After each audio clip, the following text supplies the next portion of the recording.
Que Dios te bendiga, mi hermano, mi hermana. Es un gusto poder estar acá contigo una vez más. Hoy viernes de estudio estamos leyendo el libro de los Hechos. Hechos de los Apóstoles dice el título en tu Biblia.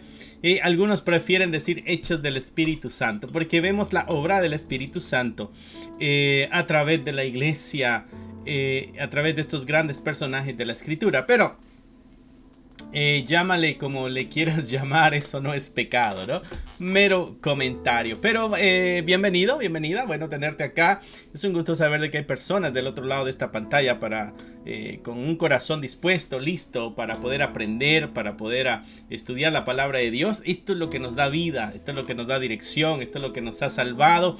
Así que es bueno que nosotros nos acerquemos a la palabra de nuestro Padre Celestial, eso que nos ha revelado, lo ha dejado a la luz para que nosotros lo aprendamos. Así que hay que aprovechar el tiempo, las oportunidades, y el día de hoy es una oportunidad para acercarnos a su palabra y con un corazón abierto esperar que Él hable a nuestras vidas. Así que te voy a pedir que cierres ahí tus ojos donde quiera que estés y nos encomendemos al Señor.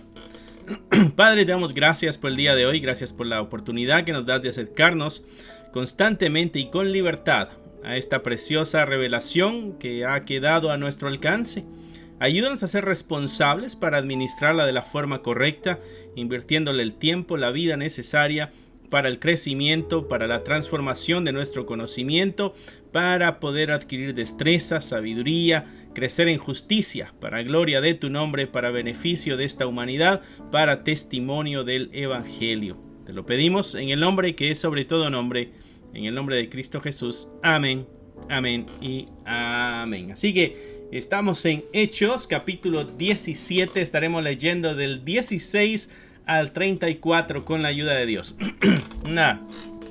Un episodio bastante interesante en la historia de la iglesia. Este es Pablo. Como lo hemos venido siguiendo a través del recorrido de Hechos, tú recordarás la promesa que Cristo hizo allá en Hechos capítulo 1 verso 8. La promesa era de que la iglesia recibiría el Espíritu de Dios, serían llenos del Espíritu Santo, y el Espíritu Santo les daría el poder, la habilidad para ser testigos, y iba a ser de una forma progresiva, iba a ir incrementando el tamaño de la iglesia, iniciando por Jerusalén, que es la ciudad de Judea. De ahí se iba a alcanzar todo el territorio de Judea, cruzando a Samaria, y la promesa era hasta el fin del mundo. Así que la promesa de Dios es que la iglesia tocaría territorio no solo judío, sino territorio gentil. Y con Pablo estamos viendo cómo esa promesa, cómo esa profecía se hizo realidad. El día de hoy nosotros somos testigos de que esa es una realidad. Nosotros como pueblo gentil hemos conocido el Evangelio. Quiere decir que realmente el Evangelio llegó hasta el fin del mundo, ¿no? Así que, y eso es lo que nos corresponde el día de hoy. Seguir leyendo, estudiando, creciendo. Y mi hermano, no te quedes con el conocimiento. Enséñaselo a aquel que no lo sabe, aquel que no lo conoce, aquel que no lo entiende. Acércate con humildad, con sencillez de corazón, con palabras simples, sencillas, y háblale estas verdades. Hemos venido aprendiendo de Pablo cómo se ha acercado a las diferentes comunidades predicando el Evangelio, y el día de hoy no es una excepción. El día de hoy se acerca a otra comunidad y hay otros que también creen. ¿Te has dado cuenta de que siempre que Pablo se acerca y predica el Evangelio, algunos creen? Bueno, no es por la habilidad y la capacidad de Pablo, sino que es el Espíritu Santo el que está tocando los corazones, llevándoles convicción y ayudándoles a creer. Es la obra del Espíritu de Dios. Así que, mi hermano, no te atemorices de dar testimonio, porque no son tus palabras ni tus habilidades. Tú simplemente, como yo, somos una herramienta que Dios utiliza, pero es el Espíritu Santo el que convence y toca los corazones. Así que atrévete a abrir tus labios en testimonio y hablarle al mundo las verdades de este Señor, las verdades que han llenado y han satisfecho tu corazón. Amén. Ok, bueno, sin más, Hechos 17 del 16 al 34. Hechos 17.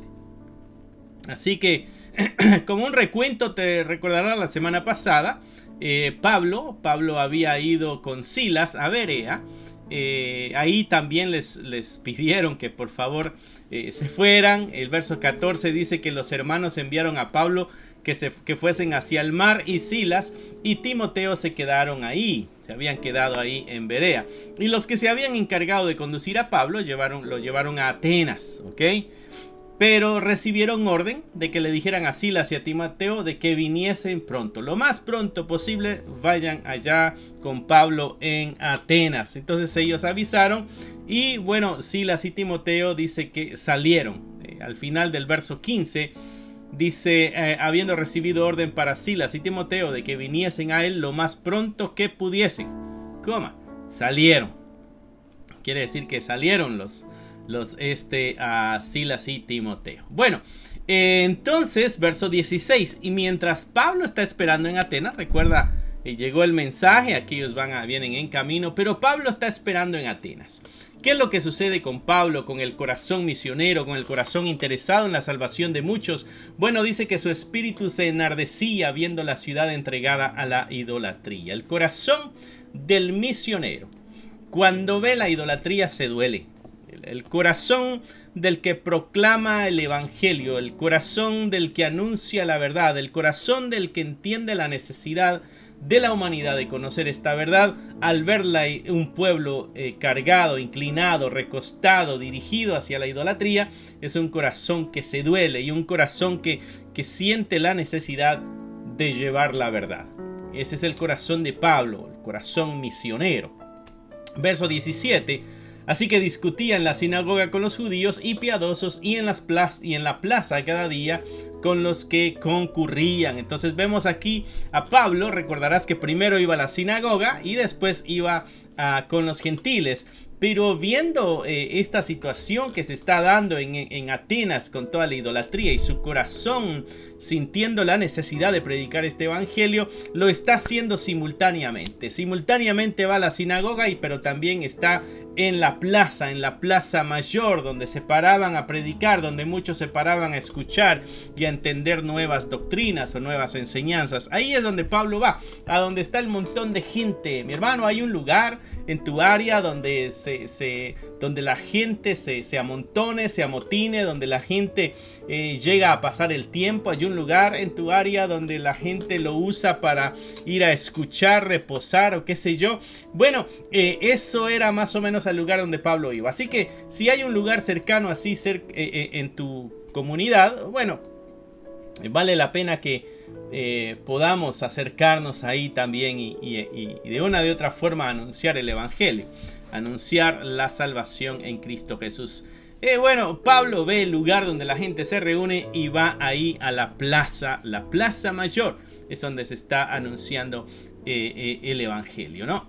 Dice que discutía en la sinagoga con los judíos y los piadosos y en la plaza cada día con los que concurrían. Está hablando de que hay cierta cantidad, una cantidad de gente considerable la que se acercaba ahí a esos lugares, ¿no? A la plaza. Algunos filósofos, recuerda que está en territorio griego, está en Atenas, conocido el territorio por la filosofía griega, ¿no? Mucha de esa filosofía griega está en nuestras leyes, en nuestros gobiernos, en nuestros pueblos, y también mucha de la filosofía griega desgraciadamente está metida en nuestras iglesias, en nuestras congregaciones. Bueno, los filósofos, dice aquí que unos eran los epicúreos y los otros eran los estoicos. Estos disputaban con él y unos decían, ¿qué querría decir este palabrero? Y otros parece que es predicador de nuevos dioses porque les predicaba el evangelio de Jesús y la resurrección, ¿no? Hice un pequeño informe o resumen de lo que más o menos eran los epicúreos y los estoicos. Los epicúreos, te lo voy a leer, enseñaban que se debe procurar la realización y eludir activamente la falta de placer. O sea que había que buscar el realizarse uno mismo. Esto los epicúreos creían eso. Tú tienes que buscar cómo realizarte, cómo alcanzar tus metas, cómo completarte tú a pesar de todo, ¿no? Dice eludir activamente la falta de placer. Había mezclado también eso. El papel de los dioses, de acuerdo a los epicúreos, en la vida personal se veía como algo estrictamente marginal. O sea, como que tú hacías con tu vida y los dioses no interferían mucho en tu vida, de acuerdo a esto que encontré. Los estoicos, el otro grupo de los que están ahí, los estoicos pensaban que la realización se alcanzaba aceptando el curso de los hechos, inclusive el dolor y el sufrimiento. O sea, la vida va así. Acepta la vida como es. Llévate bien con la vida así como es y eso te va a ayudar a realizarte. Eso te va, pudiéramos ponerle nosotros quizá el título de la felicidad plena. Eso te va a ayudar a alcanzar esa satisfacción plena, ¿no? Entonces, en este sentido, dice acerca de los estoicos, estos debían ser soportados, hablando del sufrimiento, con tranquilidad, casi con gratitud, dado que son parte de la naturaleza y son como controlados por una necesidad divina impersonal a la cual llamaban destino. Entonces, este era el tipo de pensamiento de los epicúreos y el tipo de pensamiento de los estoicos, con aquellos que Pablo está predicando el cristianismo. Ok, esto es interesante porque en la mentalidad de ellos, uno tenía que buscar cómo satisfacer sus necesidades, cómo luchar en la vida para uno realizarse. Están hablando de la autorrealización. Yo tengo la capacidad de llegar a la realización, ¿no? Sin embargo, el cristianismo dice que tenemos que morir a nosotros mismos y tenemos que rendirnos a Jesucristo. Un mensaje totalmente diferente, ¿no? No se trata de alcanzar lo que yo quiero para realizarme. En el cristianismo es rendirme a todo, someterme al señorío de Cristo y seguir su voluntad y hacer los cambios en la vida como sean necesarios. Ahí ya hay un choque de pensamientos, ¿no? Lo otro que reinaba también en el pensamiento griego, mi hermano, era el dualismo griego. El dualismo griego lo que anuncia de una manera concisa en cuanto al contexto que nos lo presenta Lucas acá en este relato de Hechos. Bueno, el dualismo griego es de que somos dos partes, ¿no? Somos cuerpo y somos espíritu. Y la idea de este dualismo griego es de que el espíritu es bueno y el cuerpo es el castigo del espíritu. Entonces el espíritu está encerrado en una cárcel que es este cuerpo. Entonces cuando este cuerpo muere, el espíritu es liberado. Y eso es lo que se espera, la liberación del espíritu. Entonces la idea esta griega va a chocar con la resurrección. Porque si el cuerpo es la cárcel del espíritu, ¿por qué tendría que haber resurrección? Al resucitar estaríamos hablando de que la cárcel del espíritu está levantándose otra vez y vuelve a esclavizar al espíritu y ahora para una eternidad. Entonces ahí la resurrección va a tener un choque en el pensamiento de los griegos, en el pensamiento de los filósofos y en este caso de los epicúreos y de los estoicos. Así que interesante poder detenernos. Haz tu propia investigación de estos dos líneas de pensamiento y podrás entender los choques que tenían con la fe cristiana y ¿por qué no extenderte al tipo de pensamiento que estamos viviendo en nuestros días, en este tiempo? Nuestros contemporáneos, el pensamiento es relativo, o sea, tú estás en lo correcto, yo también estoy en lo correcto, vivamos en paz. No nos metamos el uno con el otro. Ese tipo de pensamiento también choca con la escritura.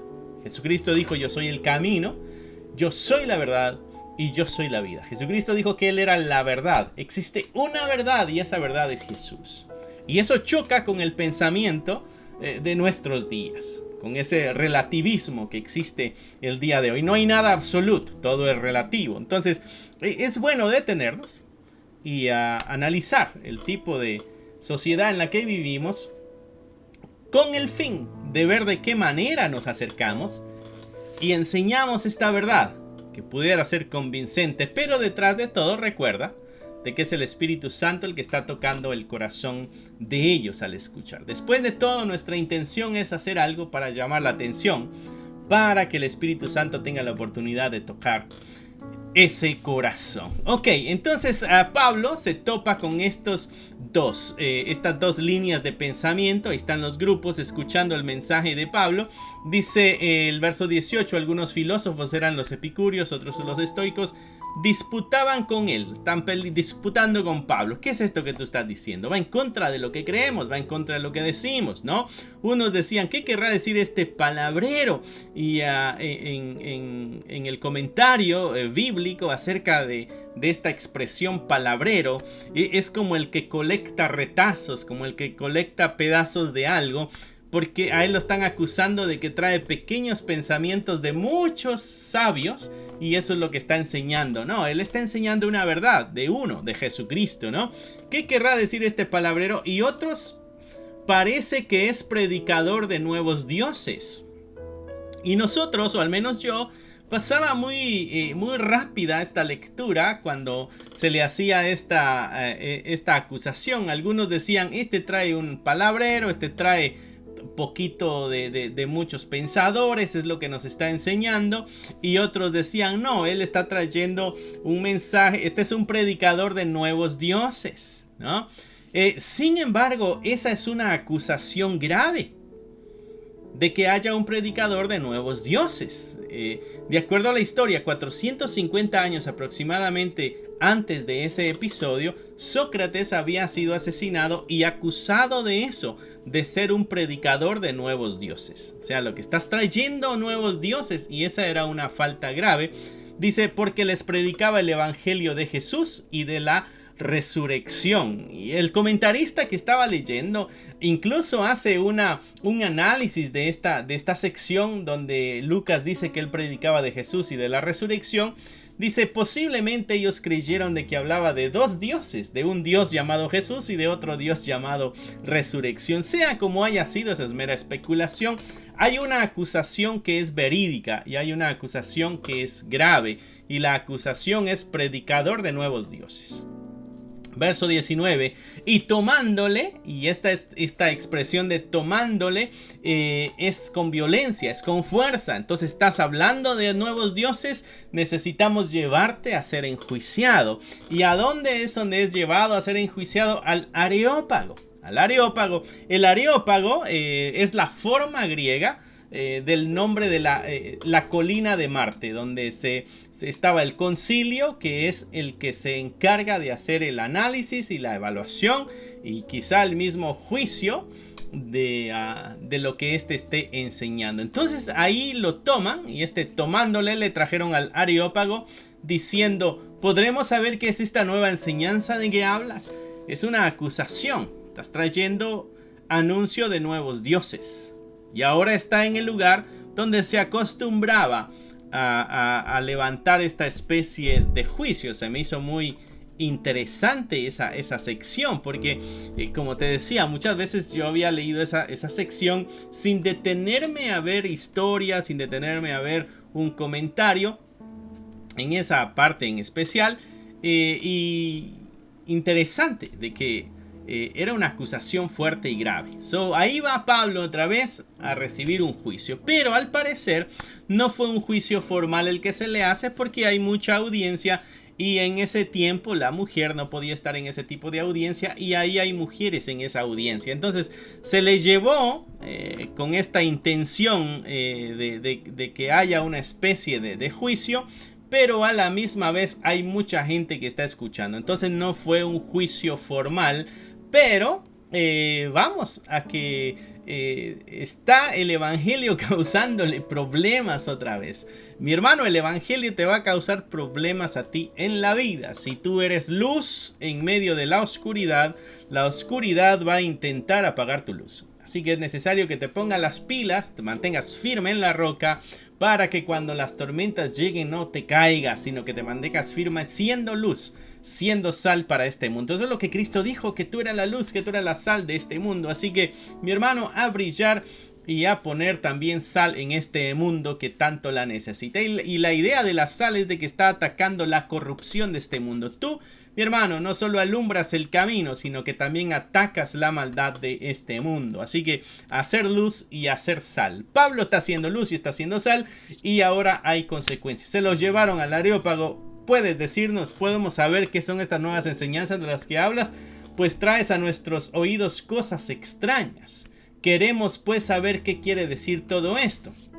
Y hay entre paréntesis una especie de comentario, porque todos los atenienses y los extranjeros residentes ahí en ninguna otra cosa se interesaban sino en decir o en oír algo nuevo. Había esta comezón de oídos, como en una ocasión Pablo lo menciona en sus cartas. Había este deseo de conocer, de conocer cosas nuevas, cosas secretas. Eso me llama la atención, mi hermano, porque había una comunidad interesada, pero interesada no en el qué sé yo, una especie de morbo por saber aquello nuevo, aquello diferente.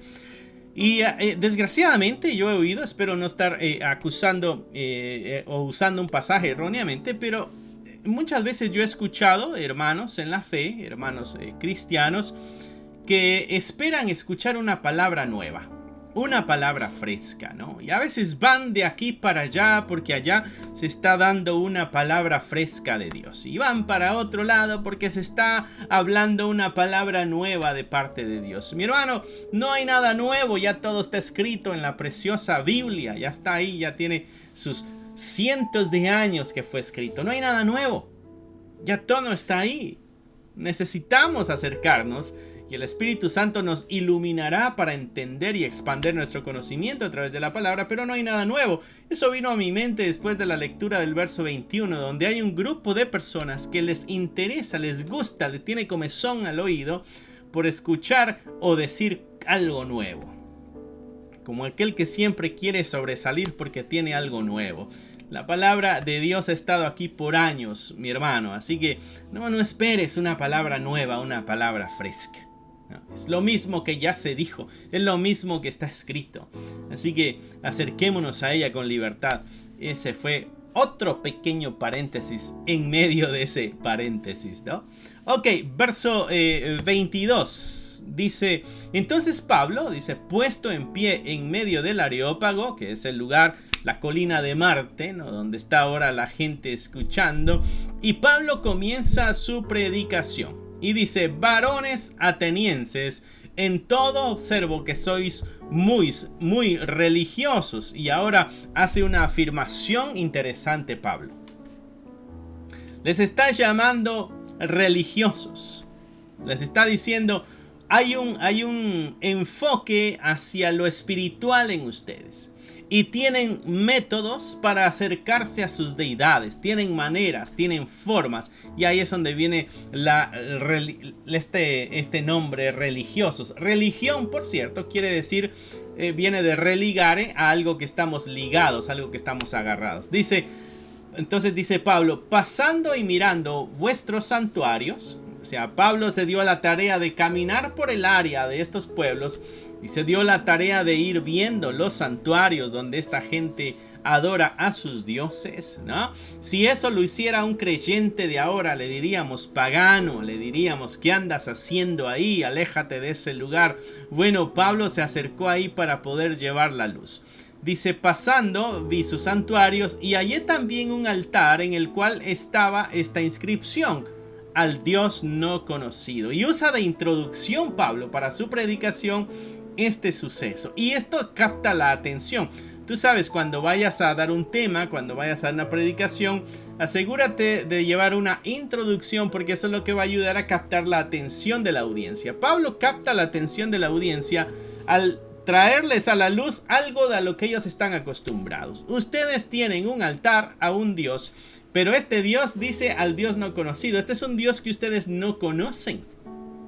Este es un Dios que ustedes no conocen. Estaba leyendo la historia acerca de este episodio, y al parecer los atenienses habían tenido una plaga muy fuerte hacía unos años atrás, y entonces existía en ellos la idea de que a algún dios no le rendimos culto, a algún dios no le rendimos adoración, y este dios se enojó. ¿Por qué? Porque cuando estuvo la plaga ellos entregaban sus sacrificios y todo lo que tenían a todos sus dioses, ¿no?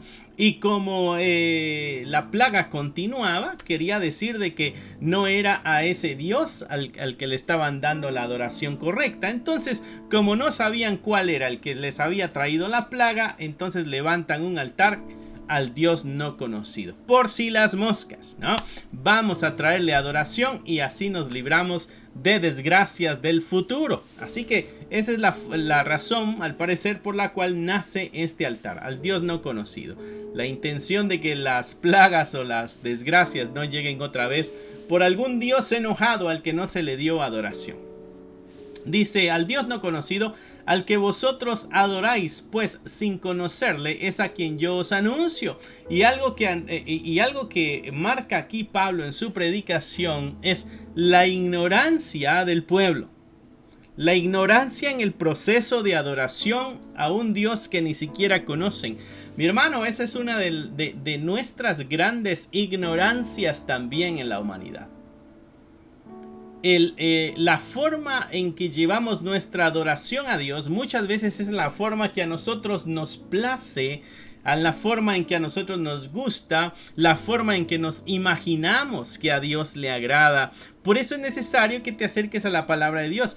¿Cómo debe ser la adoración que a Dios le agrada? Para que no caigamos en el error de estos atenienses que estaban llevándole culto a un Dios que no conocían.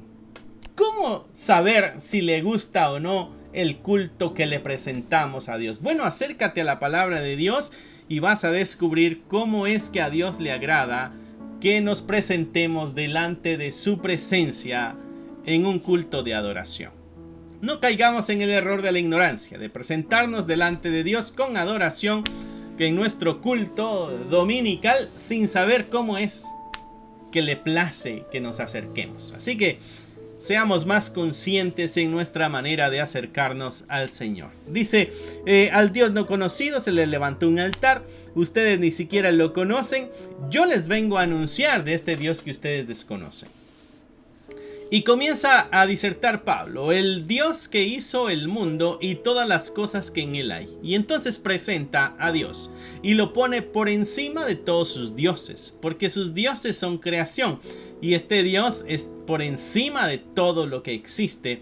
Es Señor del cielo y es Señor de la tierra también. No solamente está en una área. Recuerda, en aquel tiempo estaban los dioses locales. Los dioses locales son los de una área existe un Dios, en otra área existe otro Dios, en otra área existe otro Dios. Y entonces son pequeños dioses locales, la mentalidad del pueblo. Los griegos tenían sus dioses, los romanos tenían sus dioses, los medos y persas tenían sus dioses, ¿no? Mesopotamia tenía sus dioses. Cada uno tiene dioses diferentes. Esos son los dioses locales. Y esa misma costumbre, mi hermano, la tenemos en nuestro continente, en nuestros países. Tenemos esa costumbre también. Tenemos nuestros dioses locales. Yo soy de un pueblo de Guatemala. Y allá tenemos nuestro pequeño Dios, al que cuando no llueve se le saca cargando en una procesión para que llueva. Pero no es el mismo que tienen otros pueblos. Otros pueblos tienen otros con otros nombres, ¿no? Y estamos en la misma situación. Muchos dioses pequeños, dioses locales. Pablo dice: bueno, les vengo a anunciar de este Dios. Él hizo el mundo, Él hizo todas las cosas que en el mundo hay. Él es Señor, o sea, dueño. Él es el que controla, el dueño de todo. Esta palabra Señor en mayúscula está hablando de que es el dueño de todo. El Señor del cielo y también de la tierra. O sea que dependiendo de donde ellos creían que sus dioses estaban, pertenecen a este otro Dios grande. Dice: no habita en templos. Ustedes tienen acá muchos templos. Bueno, este Dios no habita en templos hechos de manos humanas. Así de único. Así de grande es este Dios, ni es honrado por manos de hombres como si necesitase de algo. Eso, mi hermano, no lo pases tan aprisa. No sé si en algún momento de tu vida cristiana has pensado que Dios necesite algo. No sé si tú has creído o has pensado de que Dios necesite nuestra adoración, de que Dios necesite nuestro canto, de que Dios necesite nuestras oraciones, de que Dios necesite algo. Si Dios estuviera en una necesidad que nosotros podemos suplir, si Dios se viera en una necesidad, dejaría de ser Dios, dejaría de ser todopoderoso. Y Pablo es claro en su predicación acá con el pueblo ateniense, porque ellos llevan el sacrificio a sus dioses. Ellos llevan el sacrificio para satisfacer necesidades de sus dioses, para calmar el enojo de sus dioses, para que no les castiguen sus dioses, ¿no?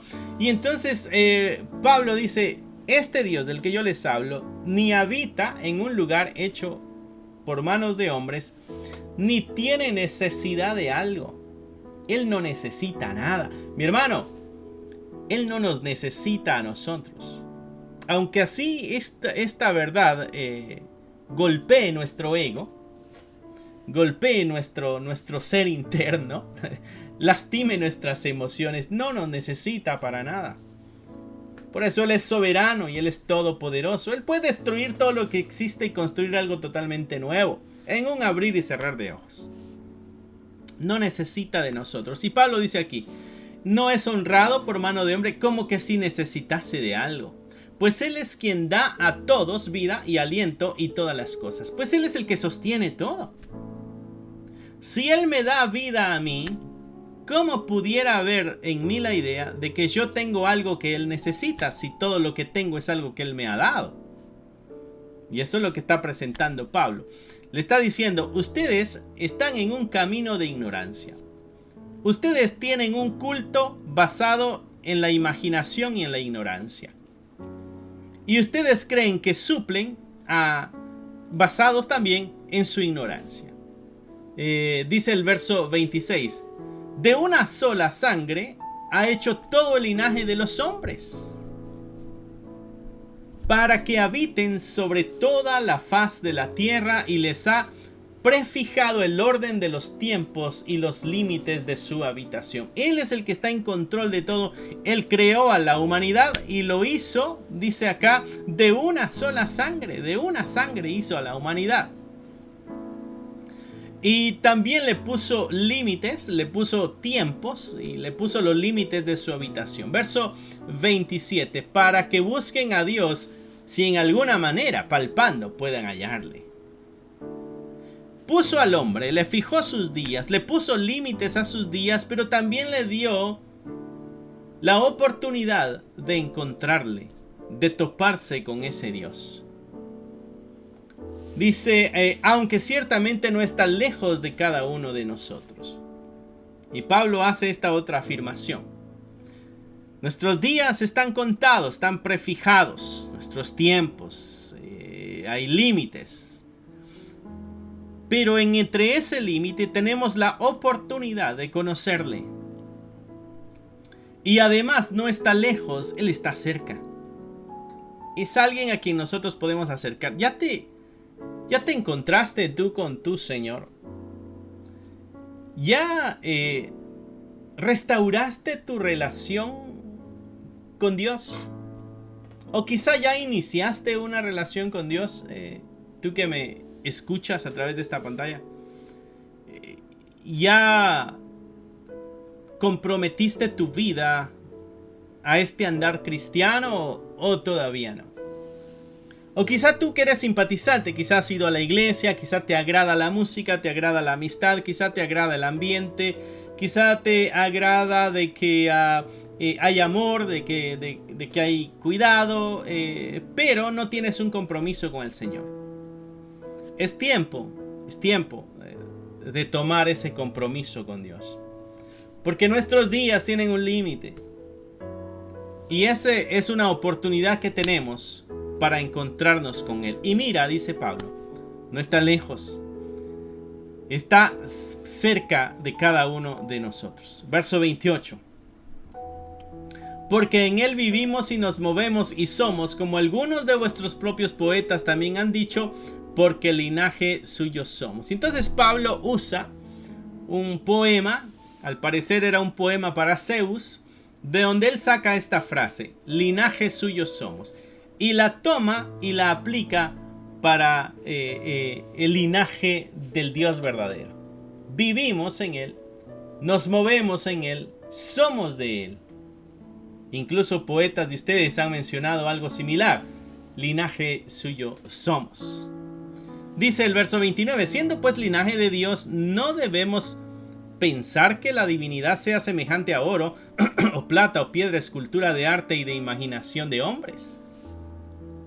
O sea, dice Pablo, en esta lógica que está usando para hacerles ver la ignorancia en que ellos están adorando, si ustedes mismos dicen que son linaje de Dios, ¿por qué sus ídolos se parecen a animales? ¿Por qué sus ídolos son de piedra? ¿Por qué sus ídolos o sus dioses son de piedra? ¿Por qué sus dioses a veces tienen forma de animales? ¿Por qué sus dioses son de oro o son de plata? ¿A poco no son del mismo linaje? Entonces, ¿por qué no son como ustedes, no? Y hace esa observación Pablo en cuanto a lo que ellos dicen. Verso 30, pero Dios dice, habiendo pasado por alto los tiempos de esta ignorancia, y ahora les vuelve a recordar de que sus actos han sido el resultado de la ignorancia, pero Dios ha pasado por alto, Dios ha derramado su misericordia, su gracia, y ha pasado por alto las acciones de ellos, y les presenta la oportunidad. Y dice, Dios habiendo pasado por alto los tiempos de esta ignorancia, ahora manda a todos los hombres en todo lugar que se arrepientan, ¿no? Por cuanto ha establecido un día en el cual juzgará al mundo con justicia. Esto es interesante porque él arranca su predicación, él arranca su mensaje tomando la idea del altar levantado al Dios no conocido. Y ese altar se había levantado porque había llegado una desgracia, que ellos la interpretaban como una especie de juicio, y para evitar que llegara otra desgracia, para evitar que llegara otra catástrofe, entonces levantan un altar al Dios no conocido para presentarle adoración, y así ese Dios no conocido, porque ni siquiera saben a qué Dios les faltó adorar, presentándole adoración a ese Dios no conocido, ellos entonces tendrían tranquilidad sabiendo de que las desgracias y catástrofes no llegarían. Por eso es clave este mensaje que Pablo está dando al final de su discurso, porque está diciendo que ha pasado por alto el tiempo de la ignorancia, pero también hace afirmación de algo. Este es un tiempo para el arrepentimiento. Verso 31. Por cuanto ha establecido un día en el cual juzgará al mundo con justicia. O sea, hay una catástrofe que viene. No crean de que porque la catástrofe todavía no ha llegado, ustedes le están adorando al Dios y por eso este Dios no ha traído desgracia. No, este es un tiempo de gracia de parte de Dios, está diciendo Pablo, para que ustedes se dirijan al arrepentimiento, porque la desgracia va a llegar. Si ellos creían de que estaban calmando la ira de un Dios por ahí, Pablo les dice, no, la ira viene, pero ahorita estamos en tiempo de arrepentimiento. Mi hermano, el juicio viene. Dios trae juicio a la tierra, Dios trae juicio a todo ser humano. Ahora es el tiempo del arrepentimiento, ahora es el tiempo de arreglar nuestro andar con Dios, ahora es tiempo de ponerlo a Él en primer lugar, ahora es tiempo de honrarle como Él se merece, como Dios. Este es el momento que tú y yo tenemos, mi hermano, el día de hoy es el tiempo que tenemos para honrarle, para bendecirle, para agradecerle, para rendirnos ante su soberanía, para someternos ante su señorío. Esta es la oportunidad que tú y yo tenemos para el arrepentimiento. Mi hermano, ¿tienes algún pecado del cual debes arrepentirte. Este es el momento del arrepentimiento. No tenemos comprada nosotros la vida. En cualquier momento la vida se nos escapa. En cualquier momento una enfermedad terminal llega y acaba con nuestros días. Nuestra mente pudiera trabarse y ya no pensar lógicamente, pero ahorita podemos hacerlo. Pudiéramos caer en las escaleras, saliendo por la calle, un loco pasa y nos atropella. Un balazo de alguien que disparó por allá, una bala perdida, pudiera atravesar nuestra cabeza, nuestro corazón. La vida no la tenemos comprada. Así que hoy es el día, hoy es el tiempo, este es el momento para arreglar nuestras cuentas con el Señor. Aunque suene fatalista, mi hermano, pero es la realidad. Nosotros no tenemos el control de nuestra vida, de nuestros días. Pablo nos dejó claro aquí en la predicación que está dando. Algo que Pablo está diciendo es de que va a llegar el día de que viene un juicio. Y está diciendo, este es el tiempo del arrepentimiento. Lo que estamos viendo, dice, es de que está pasando por alto el tiempo de la ignorancia. Nos está dando un espacio de tiempo de gracia. Así que es tiempo de nosotros buscar y acercar a Dios. Lo había dicho, aunque sea palpando pudiéramos encontrarlo, porque no está lejos, está cerca, podemos nosotros encontrarlo. Es lo que nos dijo en el verso 26 y 27. Dice el verso 30, Dios, habiendo pasado por alto los tiempos de esta ignorancia, manda a todos los hombres, es una orden, en todo lugar. Este es el mensaje, dice Pablo, que yo les traigo. Este Dios al cual ustedes todavía no conocen tiene una orden para ustedes. Arrepiéntanse. Arrepiéntanse. ¿Por qué? Porque viene un día de juicio, dice verso 31. Y ese juicio va a ser para todo el mundo. No va a ser un juicio local. La plaga que les llegó a ustedes fue algo local. Pero viene un juicio universal, donde nadie se salvará. Por eso el mensaje es para todo el mundo. Arrepiéntanse. Dice, Él juzgará al mundo con justicia. O sea, no será un juicio arrebatado en ira. No, está siendo justo Dios. El juicio, mi hermano, que viene, es un juicio justo. Es algo justo lo que Dios va a hacer. Doloroso, triste, amargo, pero es justo. Tenemos que aprender a lidiar con la justicia de Dios, que choca con la justicia imperfecta humana. Verso 31, ha establecido un día en el cual juzgará al mundo con justicia por aquel varón a quien designó, hablando de Jesucristo, dando fe a todos con haber levantado de los muertos. El hecho de que lo haya resucitado da testimonio de que es el ser elegido por Dios para que traiga el juicio. Cristo mismo es el que traerá el juicio, mi hermano. Cristo mismo es el que traerá el juicio. Así que mi hermano, no perdamos las oportunidades que tenemos. El día de hoy tenemos la oportunidad de arrepentirnos, de reorganizar nuestra vida, de retomar el camino con el Señor, de arreglar nuestra relación con Dios. A veces estamos en la iglesia, a veces estamos en los cultos, a veces estamos en los estudios, pero no estamos en armonía con Dios. A veces creemos que las cosas que hacemos pudieran traer paz y armonía a nuestra vida, pero no. Necesitamos arrepentirnos de nuestro pecado. Y cuando digo arrepentirnos, no simplemente una acción de dolor emocional por algo que hicimos, sino que es comenzar a dar frutos, una vida diferente. Y hasta donde más se pueda arreglar aquello que dañamos. No olvides, mi hermano, mi hermana, que hoy es la oportunidad que tienes. Quizá mañana pueda ser demasiado tarde. Verso 32. Pablo acaba de hablar de que Dios levantó de los muertos a alguien, y este fue Jesucristo. Y ese fue un testimonio, dice Pablo. Verso 32. Pero cuando oyeron lo de la resurrección de los muertos, unos se burlaban y otros decían, ya te oiremos acerca de esto en otra ocasión. Y entonces, como hubo algo en la enseñanza de Pablo que no fue muy grato a sus oídos porque chocaba con lo que ellos creían, se burlaron y otros se dieron la vuelta y dijeron, en otra ocasión te vamos a escuchar. Es triste, mi hermano, de que pudiera ser de que en los temas que escuchamos aquí, en las predicaciones que oímos en nuestras congregaciones o a través de alguna alabanza, el Espíritu Santo hable a nuestros corazones y nos haga ver la necesidad de la santidad, de la vida entregada a Dios. Y como choque con nosotros, muchas veces tenemos esa misma actitud. El darnos la vuelta y decir, mejor me voy.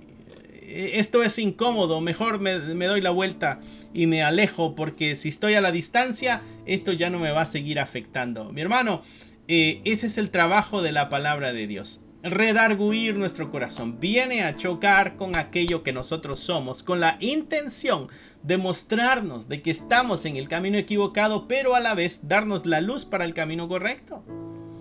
Cuando ese choque viene a tu ser, mi hermano, no de la espalda. No te rías, ni te burles, ni de la espalda, ni digas, en otra ocasión pongo atención. Ahí vengo la otra vez, los visito la próxima vez. No le dé la espalda así a tu salvación. Y así Pablo dice, salió de en medio de ellos. Verso 34, buenas noticias, mas algunos creyeron. Y juntándose con él, entre los cuales, dice, estaba Dionisio, el Areopagita, una mujer llamada Dámaris, y esta del Areopagita posiblemente es uno de los del concilio que se detenían a juzgar las enseñanzas que llegaban ahí, la razón por la cual había sido llevado Pablo, lo que habíamos mencionado al principio.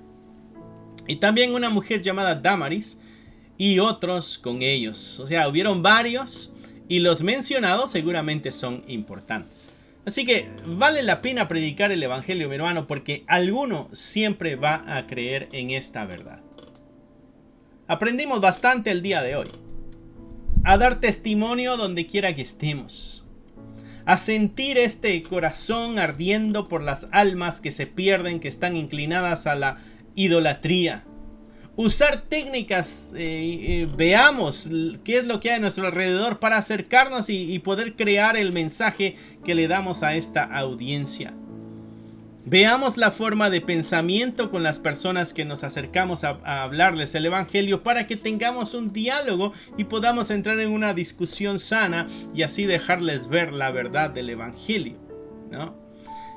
Así que interesante el tema el día de hoy. Espero que el Señor haya hablado a tu vida, que te haya exhortado, que te haya motivado, que te hayas llamado al arrepentimiento, si bien hubiera sido tu caso, a andar en la vida santa, la vida piadosa, en la vida cristiana, y recordando de que somos luz y somos sal donde quiera que nosotros nos encontremos. En este caso Pablo estaba esperando a Silas y a Timoteo, pero su corazón no lo pudo contener y fue necesario abrir los labios y predicar este evangelio. Le trajo en cierto sentido problemas. Hasta este momento vimos que no ha pasado nada grave todavía y muchos, o algunos mejor dicho, ya han creído en el evangelio. Así que sé tú también, mi hermano, mi hermana, aquí el Pablo, en el área donde vives, que se detiene a ver la idolatría de los que viven alrededor, pero acercarse con palabras sabias y anunciar la salvación que solamente se encuentra en Cristo Jesús. Así que la gloria y la honra sean para nuestro Señor. Vamos a cerrar ahí nuestros ojos. Padre, gracias por el estudio de hoy, por la oportunidad una vez que nos has dado de ver este ejemplo de Pablo. Gracias porque ha quedado en la historia relatado sus pasos, sus palabras, su forma de acercarse a las comunidades, y eso nos motiva, eso nos exhorta y nos enseña a la misma vez maneras en las que nosotros pudiéramos acercarnos a nuestras comunidades, a nuestra sociedad y presentar este evangelio de la forma más sencilla posible para poder atraer más al Espíritu Santo para que Él convenza a través de su poder y su amor y se hagan a Cristo. Ayúdanos a ser instrumentos útiles en tus manos y bendice a cada uno de los que están viéndonos a través de estas pantallas. Bendíceles, derrama de tu Espíritu sobre ellos y llénales, Señor, y actívales para que esta palabra no la callen, sino que la anuncien. Te lo pedimos en el nombre que es sobre todo nombre, En el nombre de Cristo Jesús. Amén, amén y amén. Que Dios te bendiga, que Dios te guarde. Recuerda, estamos aquí a las 7 de la noche, los miércoles y los viernes, y los domingos a las 2 de la tarde. Si vives en el área del noroeste de Chicago y sus alrededores, queda cerca el lugar donde nos estamos congregando. Así que visítanos si es posible. Que Dios te bendiga, que Dios te guarde. Dale un like a este video. Compártelo, mándalo a las redes sociales, amigos, amigas, familiares, gente que necesita escuchar estas verdades del Señor. Y aprendamos juntos, crezcamos juntos. Que Dios te bendiga, que Dios te guarde y nos estaremos viendo pronto. Bye. Que Dios te bendiga, mi hermano. Gracias por haber escuchado la palabra de Dios. Es un gusto para nosotros saber de que este mensaje está alcanzando muchas vidas. Nuestro deseo es de que tú crezcas al igual que nosotros vamos avanzando en el conocimiento de la palabra de Dios. Si a ti te gustaría ser parte de este ministerio y ayudarnos de una forma económica, aquí abajo hay un link que te dirigirá a la página de PayPal y tú podrás hacer ahí tus donaciones si es que así lo quieres, si es que así el Señor ha puesto en tu corazón. Otra forma en que tú nos puedes ayudar también es a través de tus oraciones. Necesitamos de tus oraciones. Somos la Iglesia de Cristo y la Iglesia de Cristo siempre está bajo ataque. Necesitamos de tus oraciones. Así que gracias una vez más. Es un gusto poder saber de que somos útiles para tu vida espiritual en este caso. Bendiciones y esperamos en Dios vernos pronto. Bye.